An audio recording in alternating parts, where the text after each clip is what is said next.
Good morning, everyone. We are going to get started with our media availabilities in advance of Sunday's Ticket Guardian 500 here at ISM Raceway. We are joined by Alex Bowman, driver of the number 88 Nationwide Chevrolet. Alex is a native of nearby Tucson, Arizona, won the pole here in 2016, and led 194 laps during that race when he was subbing for Dale Earnhardt Jr. in the number 88. Alex, why don't you just talk about what it's like to come home and race here at Phoenix again? Yeah, it's always fun to come home.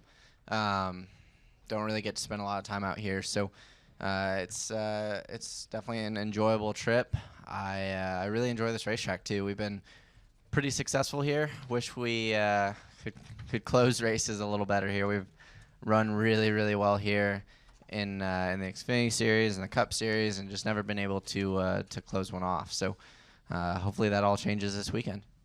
All right, we're going to open it up to questions for Alex. We'll start over here with Wolfgang. Wolfgang Munzer from Germany, Rennsport Press Agency. Alex, now full-time with Hendrick. Is there on a regular base, are you talking with Jimmy to get some help or advice, or you're just doing your own thing in the team? Yeah, we all four teams share everything, and all four drivers work really hard together. It's really cool to see kind of the leadership role that Jimmy's taken on. He's one of the most successful guys in history, so it's really cool to be able to lean on somebody with that much knowledge and get help from him, and not just him. I mean, everybody. There's such a depth of really smart people at the company, so it's great to be surrounded by the best in the business. We'll come up here to Mike and then go to Chris and Bob.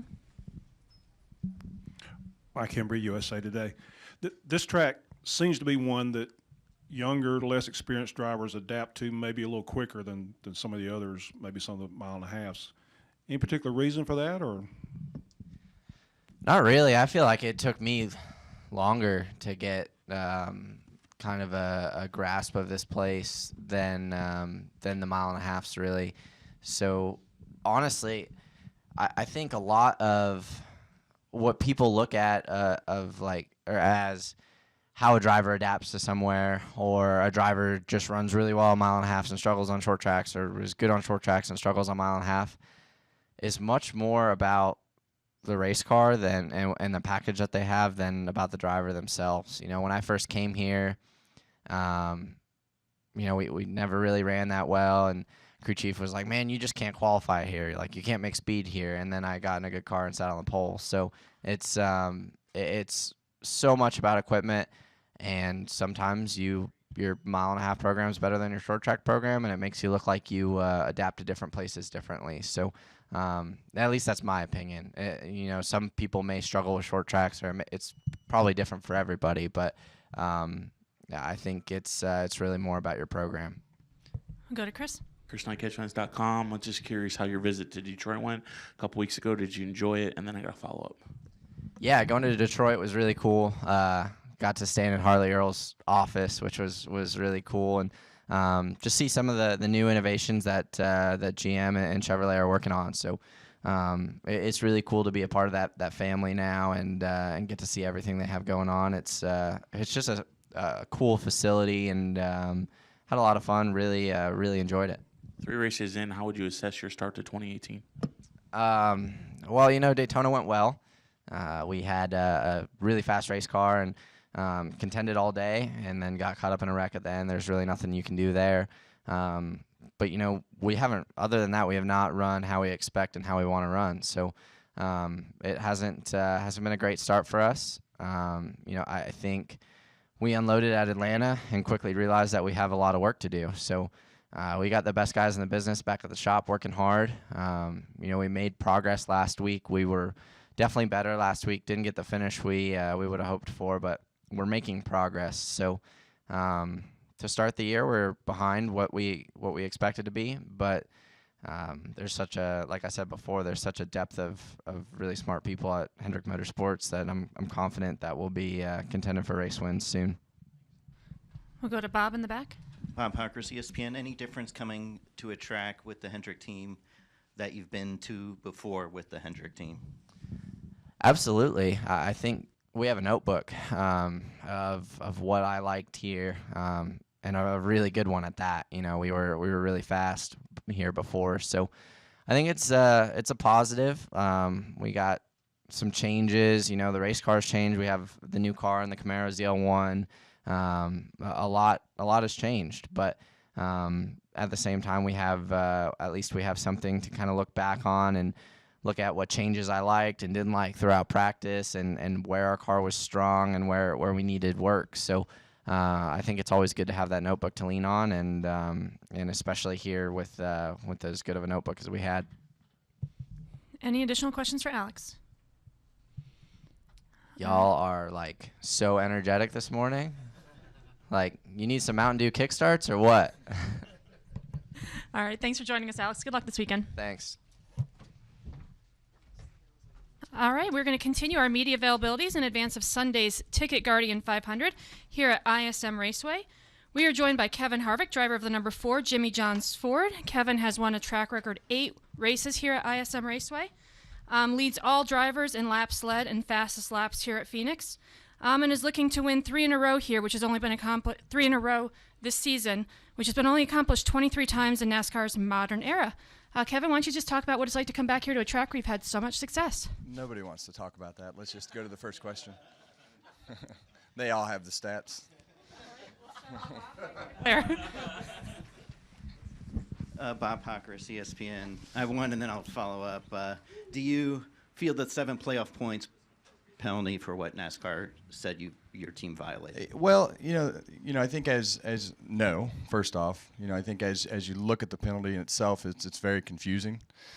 You know, I think as you look at obviously all the chatter that was created on social media afterwards, and you know, the whole findings of the whole things really started from the roof braces not working correctly in the car that are non-mandatory braces that exist in the back of the roof, and that's really what squished it down. The window bracing itself, there was no issues with. You know, I think when you look at the perpendicular bar, there's no specific way that it says it has to be connected. Ours is connected.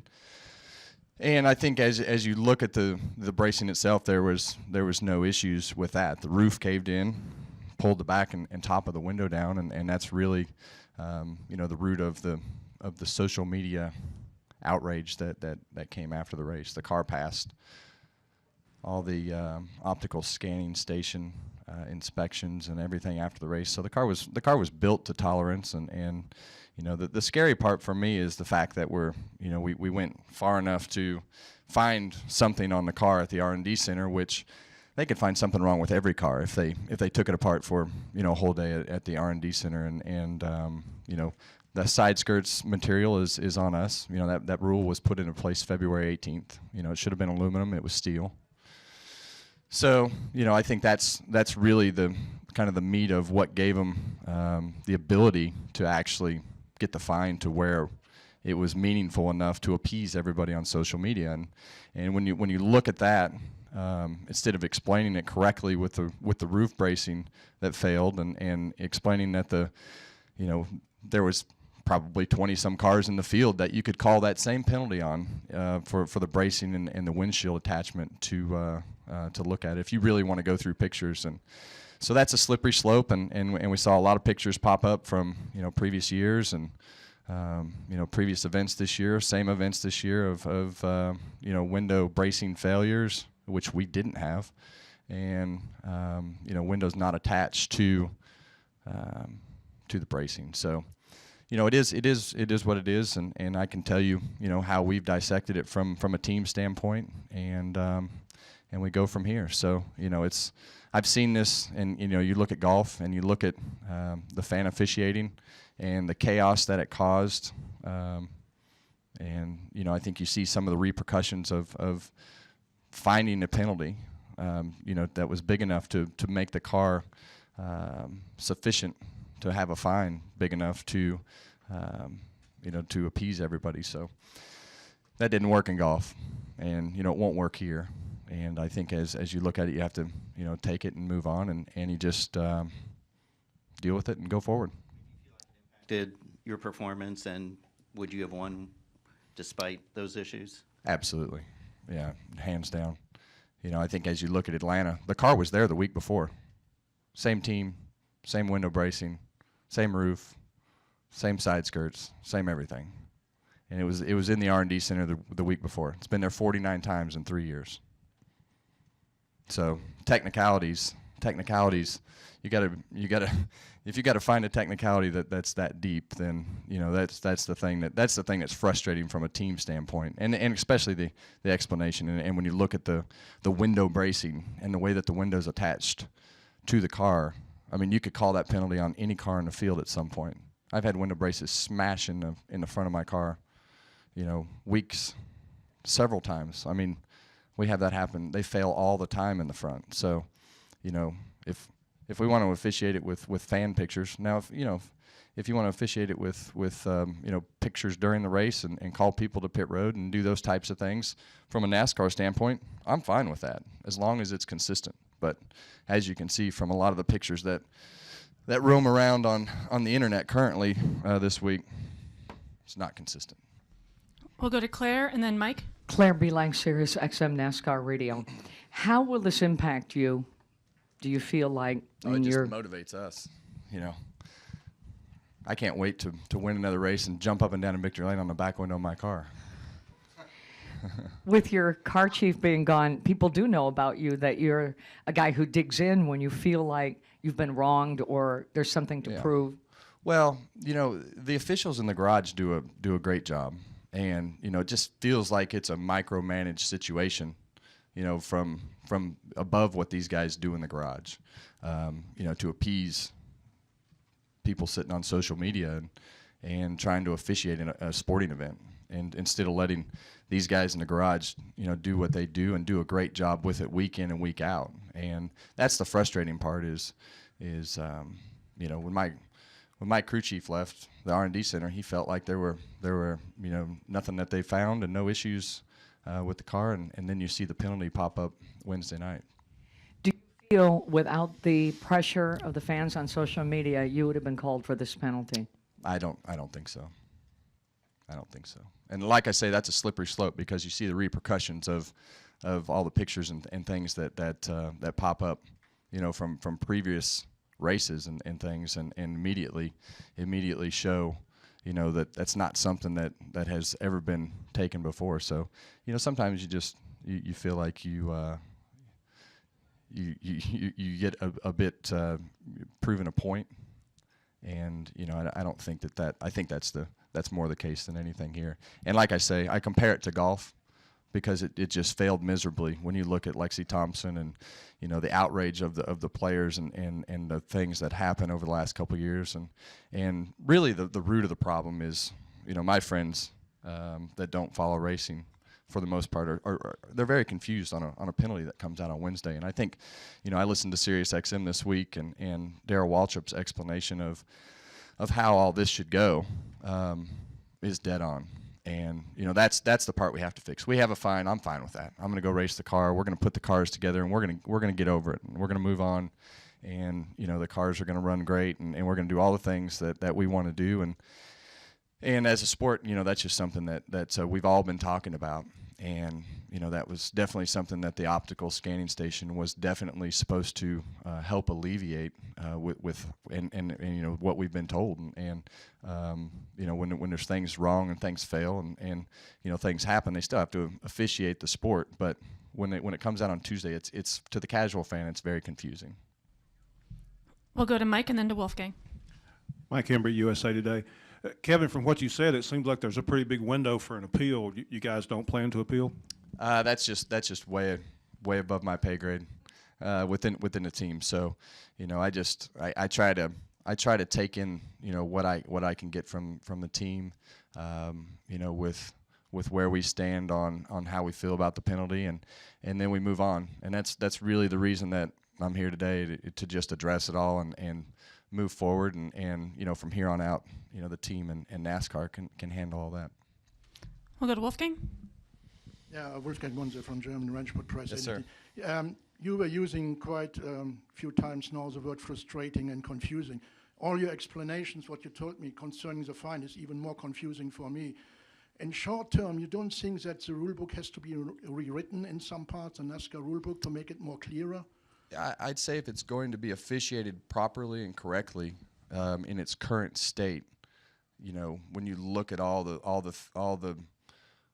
different pictures, and look, we live off of pictures, so we see everybody's stuff, and that stuff evolves into, you know, everybody doing the same stuff in certain areas, and you know, it's you could have called that the window attached to the rule brace penalty on 20 cars last week, easy. But in principle, it can happen to you again during the season. Yeah, you know, absolutely. Yeah, I mean, if the front window brace fails, you know, it's you know, I think the 34 car had one that failed pretty good last week that was caved in, and you know, those are things that happen, and you know, there's a lot of pressure and a lot of force and a lot of things that are happening, and everything's built to what you think will hold it up, and sometimes it doesn't. And to make it clear, there is no competition advantage. What's that? No advantage when this. Yeah, I mean, when you see things cave in that far, especially when they have, you know, dips and you know, ramps, that's not what you want. You want that thing to be smooth and attached to the roof and the rear glass. You know, it's so that it attaches down to the window and onto the spoiler. We'll come up front to Reed. Reed Spencer, NASCAR Wire Service. How do you stop the influence of social media in a case like that? That, like in golf, they just decided to ignore the phone calls. Keep your executives off of it during the race. But I mean, they're still going to take the winning car back to the media, Absolutely. back to the R&D center. Absolutely. And you know, I would, you know, the best thing I've heard this week was Darrell Waltrip's explanation on Sirius XM. I would advise you guys just to go listen to that because it was a great thought and explanation of you know, just his thoughts. Come up front to Chris. Friends.com. Kevin, listening to SiriusXM a lot this week, the fans said that they would rather just see the inspection done at the racetrack and then the R&D centers remain for just R&D things. Do you think that waiting too long for these infractions to come out is confusing? Is confusing Yeah. and taking away from actual good things like racing? Absolutely. Now we're sitting here talking about, you know, whether we think it was legit or, you know, whether NASCAR thinks it was a penalty. And now, so we're just sitting here, you know, we're explaining it from our side, they'll explain it from their side, and then you just, you know, at that point you just have a conversation that has nothing to do with racing. And, you know, I think as you look forward, that would be the best way to do it. And, you know, I think as competitors, and I know that this conversation has come up several times in the driver council's meetings with the council and NASCAR about trying to figure out a way that we don't have these types of issues going forward, where you have penalties in the middle of the week, and you know, that was definitely one of the scenarios that the optical scanning station was supposed to help. A lot of the fans said the momentum had been lost from Daytona to Atlanta and even going into Vegas. How do we get that momentum back? Yeah, I don't know.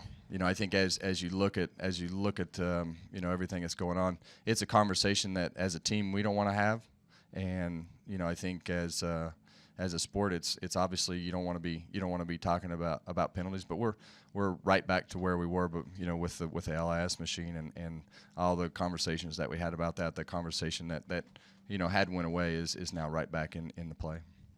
We have an encumbered win. We're going to wrap up with Lee. That being said, can you talk about the strength of the team going into this weekend and just having the Ford behind you to get used to that, to acclimate it? I mean, for you to be able to come in 2 races into what's probably one of your favorite tracks, I mean, Yeah. it's got to speak volumes for the Ford team right now. Yeah, well, it says a lot about our team, and you know, I think a lot of us didn't really know where we were going to stand as far as performance, and I think as you know, as a whole, Stewart-Haas Racing, we were within a half a lap of winning every race. So, you know, you can't knock anything that we've done, and everybody's done a great job. So we have a lot of momentum, and these things tend to make you closer, stronger, and better. And like I say, on the you know, when you look at a situation like the side skirt, you know, that was definitely on us from a material standpoint, and you know, we go from there, and we try to fix those internal things that happen. We can't control the inspection process or what their thoughts and things are on that. But, you know, like I say, the officials have been doing a great job in the garage, and you look at the scans and the way that we've rolled right through and you know, all the things that we've had happen that have gone well. those are the things that we'll continue to keep doing. It's just it's tough when you feel like that part of the garage from the guys that know about the race cars and in there every day are getting micromanaged by people who don't know much about race cars.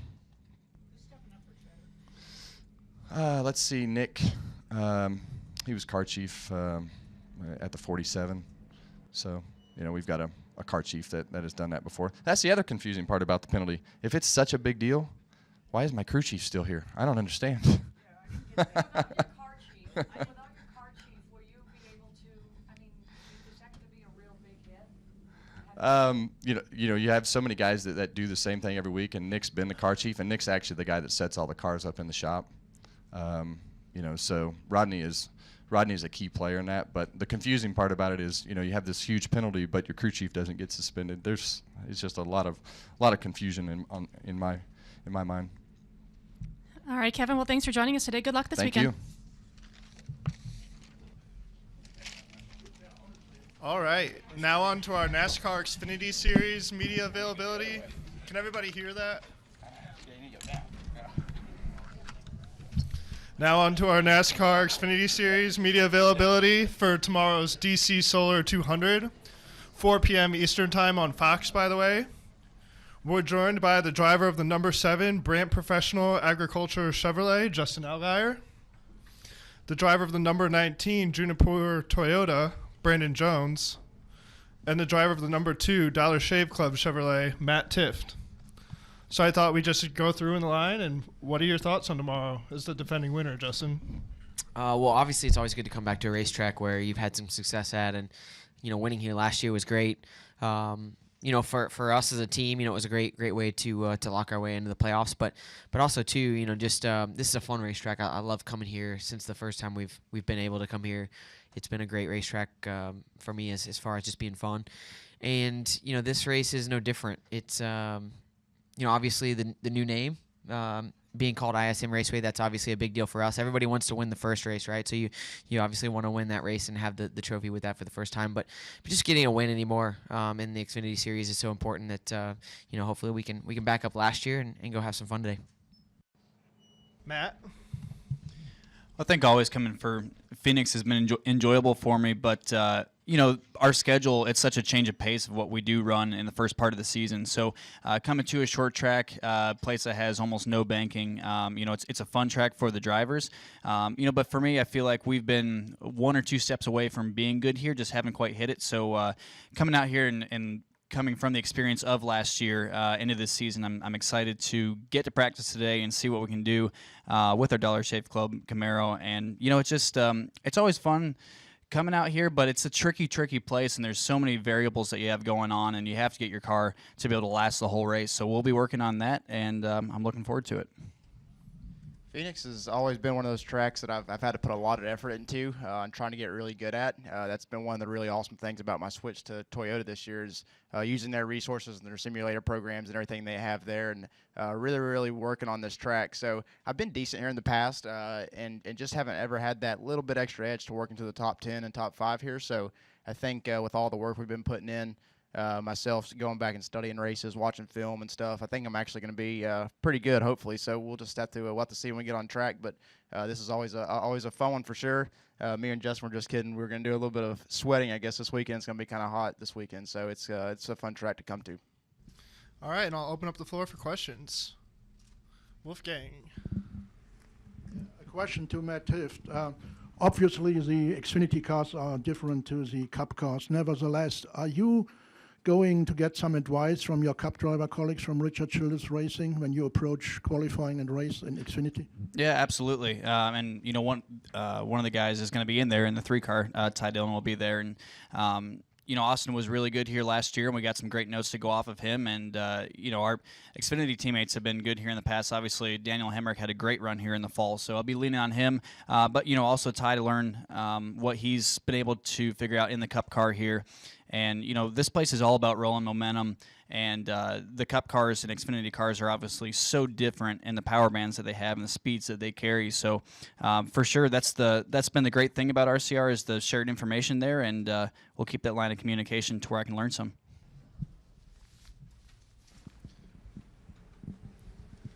Reed, did I see your hand up? Yeah. Go for it. Reed Spencer, NASCAR Wire Service. Now that we're 3 races into the season, have you guys noticed a difference in terms of the flange fit?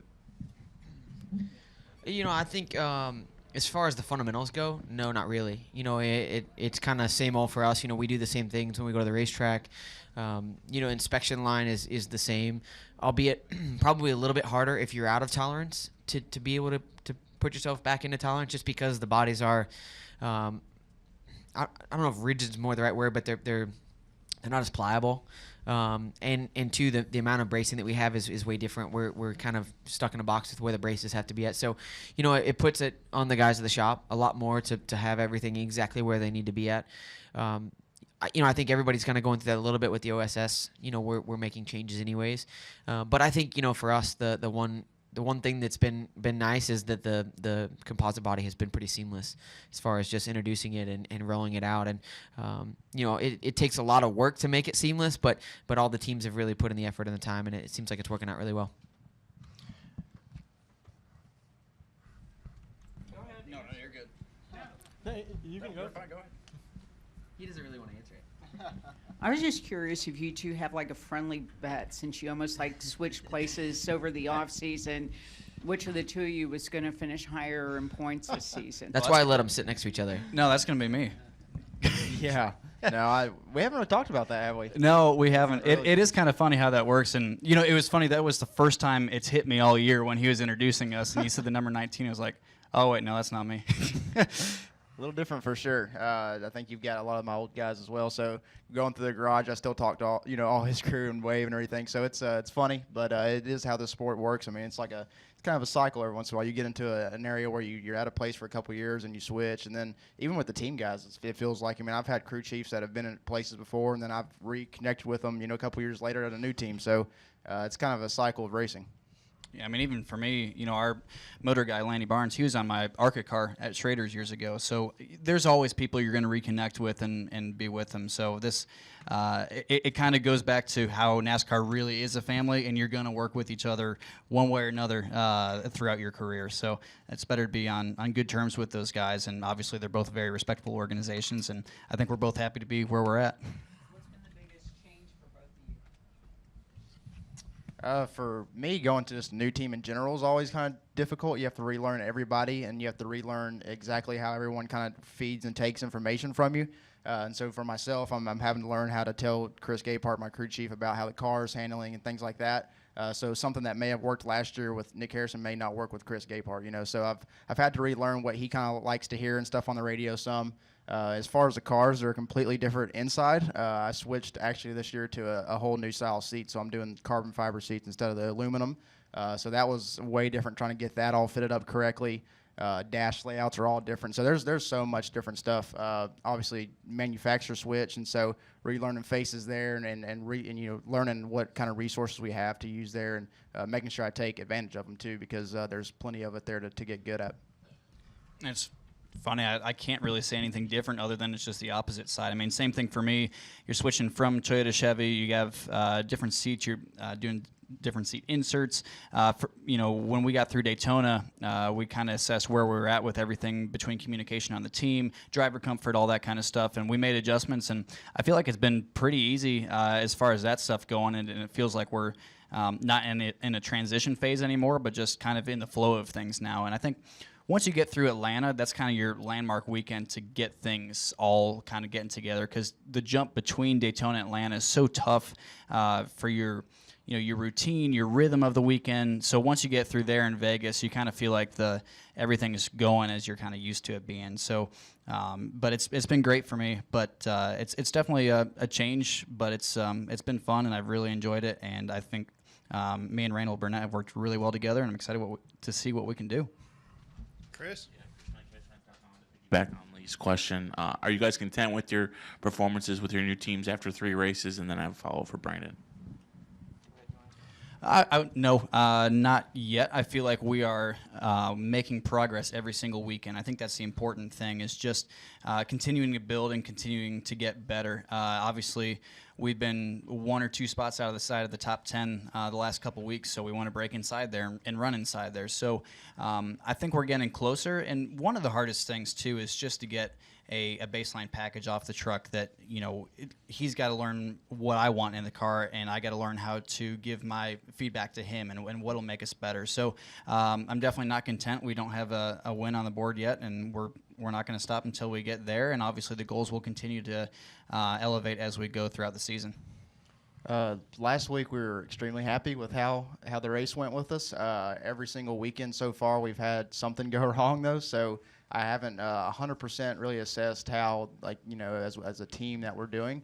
But the really big positive out of it has been something's gone wrong, and then we just rebound and fight back and get a good finish out of it. So no one gets too crazy and too excited on the radio. Everyone seems pretty calm.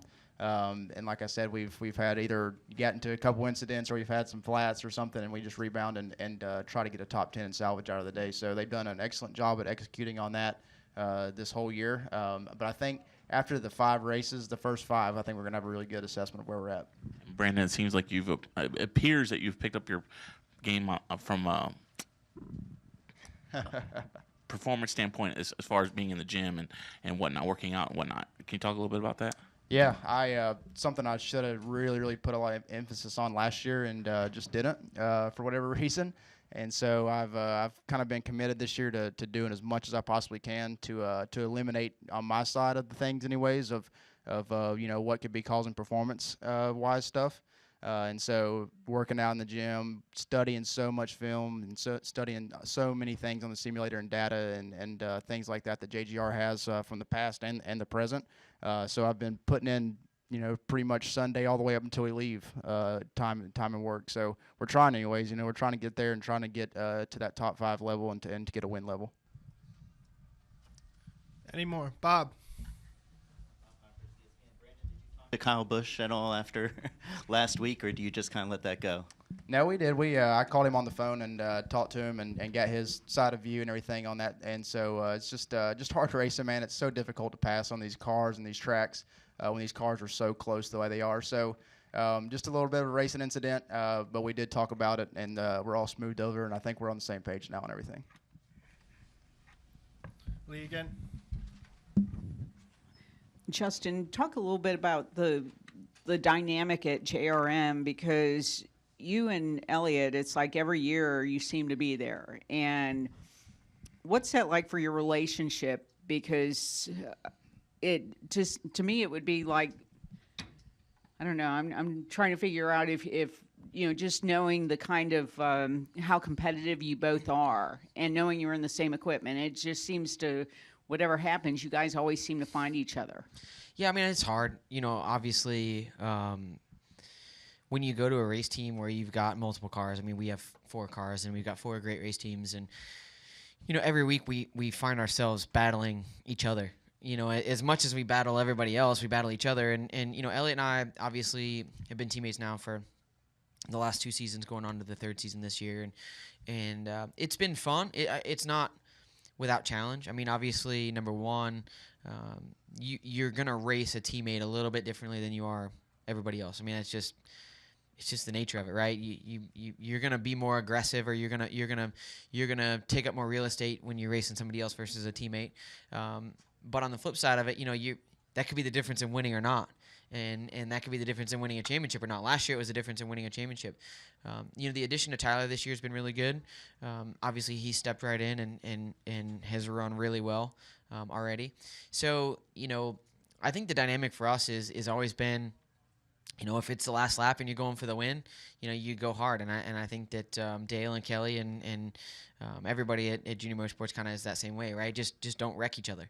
That's been the biggest thing, is we can't afford to wreck each other. And so for us, we still all get along really well. We share information. I mean, that's the one thing that's great. I mean, these guys have both talked about the information share and teammates. And, that's the one thing that has elevated Junior Motorsports, I feel like, in the Xfinity Series, is the crew chiefs get along well, the drivers get along well, the teams get along well. we all have an open share policy. I mean, anything that we find, we're helping each other. Last week, I mean, we were off when we unloaded. We didn't hit where we wanted to hit, and we made some changes and followed the direction that our teammates went and was able to drive up and finish third. So I mean, it was that's the kind of stuff that we have to rely on, and you hope you get 4 cars in at Homestead and going for a championship, and then you just racing your teammates. It makes it a lot easier. Any more? All right, thank you guys. Appreciate you coming by.